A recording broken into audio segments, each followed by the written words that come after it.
اے پروردگار مجھ کو ایسی توفیق عنایت کر کہ نماز پڑھتا رہوں اور میری اولاد کو بھی یہ توفیق بخش۔ اے پروردگار میری دعا قبول فرما۔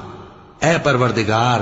حساب کتاب کے دن میری اور میرے ماں باپ کی اور مومنوں کی مغفرت کیجو۔ اور مومنوں یہ نہ سمجھنا کہ یہ ظالم جو کام کر رہے ہیں اللہ ان سے بے خبر ہے، وہ ان کو اس دن تک مہلت دے رہا ہے جبکہ دہشت کے سبب آنکھیں پھٹی کی پھٹی رہ جائیں گی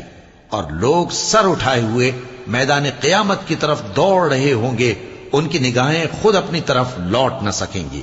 اور ان کے دل مارے خوف کے ہوا ہو رہے ہوں گے۔ اور لوگوں کو اس دن سے آگاہ کر دو جب ان پر عذاب آ جائے گا، تب ظالم لوگ کہیں گے کہ اے ہمارے پروردگار ہمیں تھوڑی سی مہلت عطا کر تاکہ ہم تیری دعوت توحید قبول کریں اور تیرے پیغمبروں کے پیچھے چلیں۔